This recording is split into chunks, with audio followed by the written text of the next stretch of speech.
Hello, hello. Welcome everybody on Shylo Vision. Let's get started. And I'm asking you, where are you at?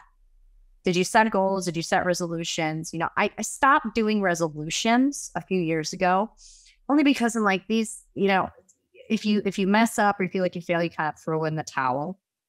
And I did want to talk about, self-worth today, confidence, what drives us to get started in something, and how do people, when do you see people quit? Like, I see people stepping back a lot. And January is a time where there's a lot of transitions. You see people making big business moves, making huge changes in their lives. But even as we roll into the second, third week of January, you see some of those people already slowly either pittering out or the passion's already gone. And why does that happen? Why does that happen? Just so many people. Well, honestly, it doesn't come down to, well, life hit me hard or things like that. That is a factor. But when you really want something, nothing will stop you. Nothing will stop you. So how do you become unstoppable? And that's really what I want to talk about. How do you become unstoppable? One thing that I have been working through is removing the mask. It's very easy to create a different person. We can rise up, we can be phoenixes, we can rebrand or recreate ourselves. But in reality, are we really doing that? Are we really doing the deep internal work? So when we are having these transformations and making big moves, that the evolution is following with us. So what do I mean by mass? I'm not calling everybody fake. Obviously there is fake people out there, and me, myself, I've been fake before, not even realizing it. Our intentions are not to be fake. But when we have this huge world of social media, which is where you have to be right now, right? Social media is the place, it's the platforms.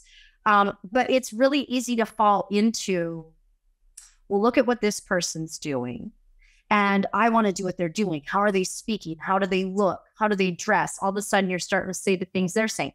Nothing wrong with that. You know what? Imitation is the highest form of flattery. I have no issue with that. I have taken people's words before because they impacted me. And what I try to do is either restructure, reframe. I've imitated people. I've said things that people say because I believe in them. And I truly believe in them. I'm not saying it to get attention or likes. When I say something, I really try to be intentional. And so that's what I really wanted to bring this message on, is on the journey of being intentional, on the journey of sticking to what you set out to do.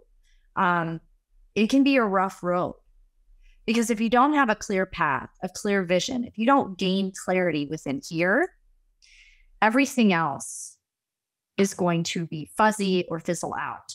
And so how do you get the staying power? How do you become unstoppable this year in 2022?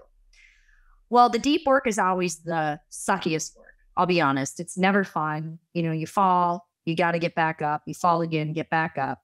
And it's painful, because when you actually dig into the reality of what's going on, or when you have to take a look at those serious things, because a lot of times when we set resolutions, I'm going to ask you if you do this. I've done this for years. I don't do it anymore, but I used to do a lot. I had a lot of internal struggles going on. I had a lot of unhealed trauma. I had a lot of unhealed internal emotional things, and just didn't deal with it. So instead of dealing with it, I would start a new fitness program. I would change my hairstyle. I'd buy a new outfit. I would do every single thing. And it might look good on social. Like, oh, Shylo's doing 75 hard. We're doing this, or we're doing this. But in reality, what I was doing for many years was the distraction. Well, people can watch me doing this. I don't have to, no one will see what the mask I'm putting on, and I'm always straight up about, a lot of my life. I mean, personal life. The only thing I keep off limits is kids. I like to, that stuff's private. A lot of that stuff's private, but I do share a lot about even my children and battles that I've gone through. So, for many years, if I was struggling as a mom, if I was struggling as a wife, if I was struggling, with numbing things, I drank, I dealt with a lot of emotional and trauma behind that. I mean, I started to become a person that I didn't recognize. And then I was full of shame. So this journey of shame, numbing, distraction, put this mask on, change your hair, talk different, do things, switch your style up. Yes. You want to be, parts of those are very good. It's okay to change your hair. It's okay to change your style. But if you're not changing what's inside, it's always going to creep back up. And so this is the year we stop doing that, right? And we really have to dig into, where's your self-worth at? And this has been a challenge because, I've always considered myself a confident person. We all go through periods of doubt. We all have moments. But what I realized is I was depending on other people, even when I thought I wasn't, for happiness and to love me. And I was putting that on other people. And I could identify this in someone else. I can be the first one to say, oh, that's what you're doing. But because we only can speak on or identify what we know. So challenge yourself with that right now. If you can see something in others, most likely you've either done it or you're identifying something in yourself or something you don't like in yourself. So when you say, well, I don't like when that person does this and this, why? Why does another person have so much weight on your emotions?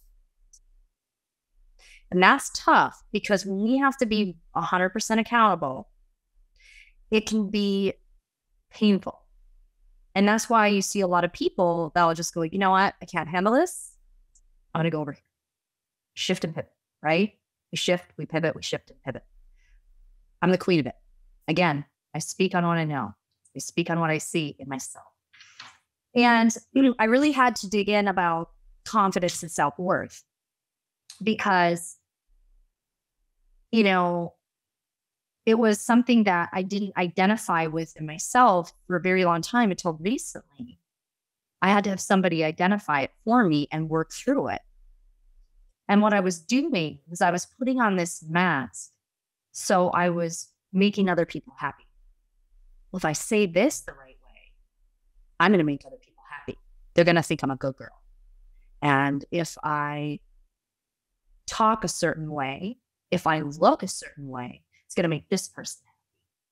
And if I'm super successful and I just work, everyone's going to be happy and everyone's going to be fulfilled. Well, what's the problem with that? I know. I saw myself at the end of this year. I had a lot of interesting circumstances come up. Super great, some super great things and some super tough things. And in that, I sat by myself for a full week after Christmas, exhausted. I was exhausted. I was depleted. My cup was completely empty. And I was angry. I thought, I do this for so many people. I, right? The I. What do they do for me? Like I got into this pity party for like a day or two. And I'm like, that's not right. If you give love, you have zero expectations on that. You cannot give to have an expectation. And I was doing that for a very long time. So why do I hate my birthday? Because I'm so afraid no one's going to say happy birthday. I'm so afraid that the one person, it could be 50 people could say happy birthday or 100 people, but the one person I wanted didn't, and it ruins my whole day. Years of this. How stupid. I'm not going to hate my birthday this year. It's February 27th, by the way. I want to love life, but before I can love life and before I can love my business, before I can be the person I want to be, I have to dig into her and love her. And there's times I love myself. But can you honestly, and this is a challenge, and some of you have done this, but can you look at yourself in the mirror and look at yourself and say, I love you? I get tears doing that because it brings me back to a moment where I absolutely hated myself. I did that one time. I just looked at myself one day. I was walking by my mirror and I was like, I do not recognize this woman. I don't recognize her physically, which is not the most important, but I couldn't even see the person I was. And that was the beginning of a very serious shift in everything I was doing. I had to identify that I was numbing all my pain. I had to identify that my marriage was struggling. I had to identify that I was not the best wife on the planet. I had to identify that I needed work as a mother. I had to identify that I had dropped the ball. But in that, I also had to look at, but what are you doing? What have you done well? Well, I work really hard to have a family. You know, these were the things I would do. So I had to like start from scratch and build myself back up and get over things and reach out and get support. And that's the other thing. When you're struggling with self-worth, when you're struggling with confidence, and when you're struggling with that one thing, and I always tell people there's one thing. We could talk about all these little things that we just talked about, but what's the one thing? What's the one thing Shylo wanted the most in her whole life? I come from a humble beginnings. I have a background that's there's some trauma, there's things. I grew up with a lot of love, but also never felt like I was loved. I never felt like I was loved because I always watched people walk away. And I would say, what did I do wrong?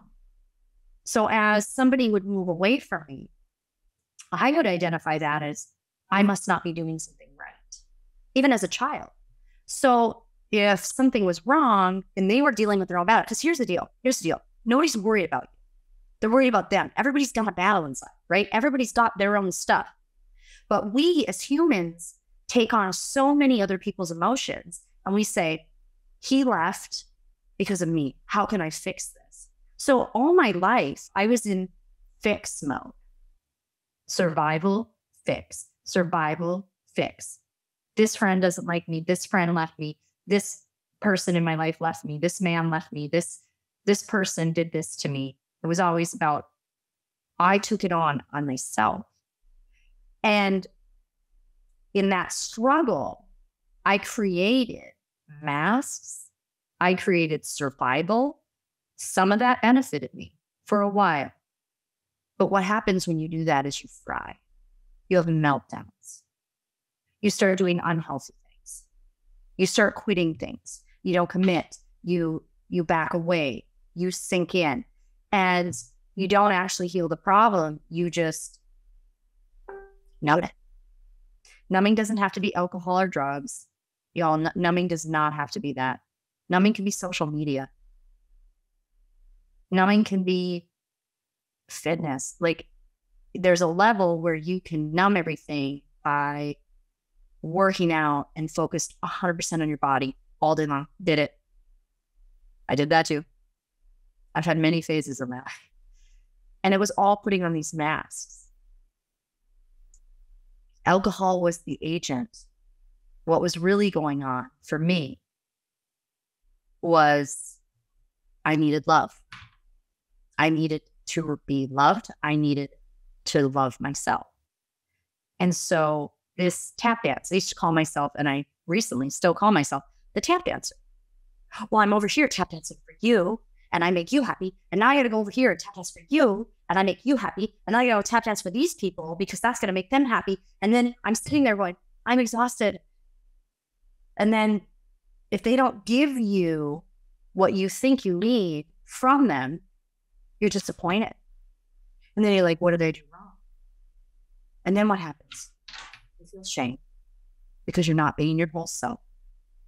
And then you go through this vicious cycle. You go through this vicious cycle. And so how do we clear that? How do we clear that?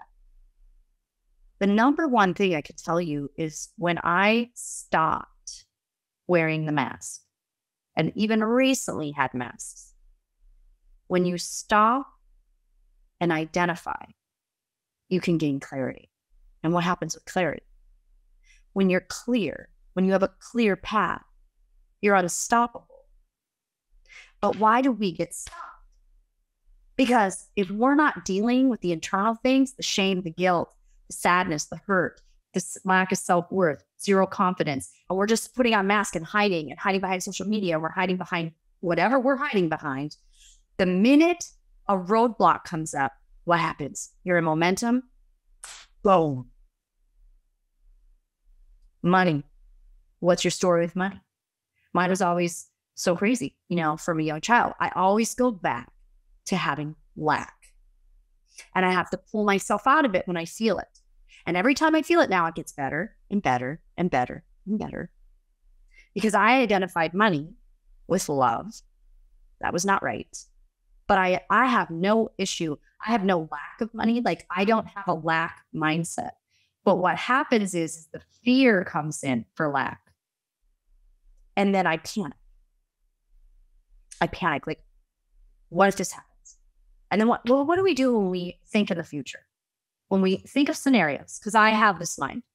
I have a crazy mind. Like, if you could listen to my mind, I'd be embarrassed, because I will create crazy scenarios that are not true, that have not happened. And then what happens? I get anxiety because I'm worried about the future that I have no control over. In a way, you can manifest your future. But what are you saying? What are you saying out loud? So there's lots of levels to this, right? We're just going to hit the surface today. But what are you saying to the universe? What are you saying out loud? What are you saying to yourself? Are you taking time to meditate? Are you stepping back in situations and going, that's probably not true? And you have to do that sometimes, because we will create, and our emotions will create fear, anger, sadness. They will create scenarios that are not true, or your version of the truth. And what you have to remember is you have to step out of your version, your perception, look at someone else's, and then identify the truth. So what is your truth? Are you willing to be vulnerable to get here? Because it's rough at first, but when you release all this, when you start to see it, you're not going to heal it in a day. But when you start to heal these things and you really start the self-work, when you really rip off the masks, and when you really get down to that basic level, what do we need? Love. How do I get it? Identify who loves you. Who loves you? My mom, my kids, my brothers, lots of people who love you. And then we remember that. It seems very basic, but how many of you tap dance every day for people? How many of you make sure you write it a certain way or text a certain way because you know it'll make them happy? Her happy, him happy, them happy, whoever you're communicating. Or maybe if I do this, that'll work. And you're playing this game. Maybe if I give this or I do this, they're going to be happy with me. And it's going to work out. That's not the way to be. We've got to find that place of happiness and love inside ourselves. But we also have to connect to it every day and connect to what we have. What do you have right now? A safe place? This is gratitude, but it's deeper than gratitude. Are you inside happy and feeling love and feeling joy? Even sitting by yourself. Can you even sit by yourself? That's a challenge right there. Do you meditate? Do you sit by yourself? Don't worry, I have a bra. I just looked at that. I'm like, I don't know, Chris, we might have to edit that. I have a bra. And I'm wearing a top underneath it. But real stuff, guys, real stuff. Take the time, 15 minutes a day. Meditate. Meditate. Because when you can quiet your mind and all this noise calms down, that's when you hear yourself. Your inner being is talking to you. You're talking to you. And you will get the answers and you will get that peace. Because we also have to calm our nervous systems down. How many times, and this happens to me too, how many times there's something will get you and you're like, okay, this, and we're firing. Our nervous system going a mile a minute. And then when we get one of those roadblocks, we're going in momentum and all of a sudden, boom, and you crumble. You crumble because you're not set in that even space, and that's in yourself. So when you have all these external people and environments and things that can go wrong, which is every day, look at the news, don't look at the news, but you know what I'm saying. If you allow that to affect you, It's going to be incredible. So I know this is short, but what are you going to do for 2022 to change this? How are you going to move forward and clear the path? Stick and honor your commitments. Rip the masks off and start to feel that love for yourself. And that makes you unstoppable.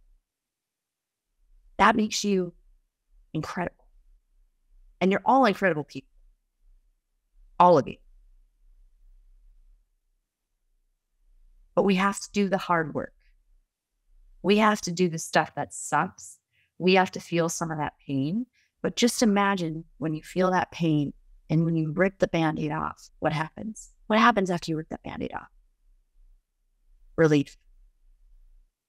The moment you can be aware of something, because many of you might not be aware of some of these things. What's my one thing, Shylo? But you can identify it as a specific thing. But when you get down to the nitty-gritty, where does it lie inside? How do we bring that out? And it's coming. It's coming very soon. We're going to have a great lineup of guests coming in the next few weeks. I'm very excited. But, I had to find a way to fill my cup, and that was with me. Not anyone else. Not anyone telling me they love me. And is that great? Yes. But it has to come from me first. And when you shift that energy, the universe answers you. So let's stick to our commitments in 2022. Every day, take a small action step forward to your goals. Don't quit. If you have a bad day, step back. Start again. Meditate, take a walk. Do something. Don't sit in it. Don't sit in anger. Don't sit in fear. There's nothing to be afraid of. There's nothing to be afraid of. Identify the truth. And when you can identify the truth, it all makes sense.